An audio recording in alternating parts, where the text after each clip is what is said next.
Рускиот инвеститор Продис треба да плати над 150.000 евра казна на државата, оти компанијата не го испочитувала договорот подпишан со Агенцијата за странски инвестиции. Според договорот, Продис, кој во Македонија произведува хомеопатски лекови и чаеви од 2013 година, имало врска да вработи најмалку 100 лица за една година, а во 2015 и 2016 не ја испочитувало оваа бројка. Согласно податоците што ги имаме, биле вработени 40 лица во текот на овој период.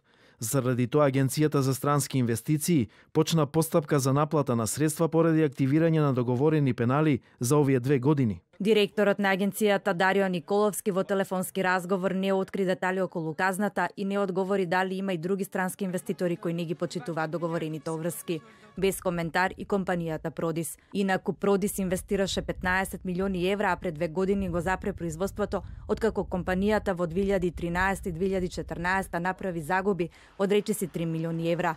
Пред околу една година започна постапка за превземање на Продис од друга руска компанија. Поради политичката криза, изминатиот период беше многу нестабилен за бизнисот во Македонија. Оценките на бизнис заедницата се дека нестабилноста и абстинирањето од инвестиции ќе продолжи се до конечното решавање на спорот со името со Грција.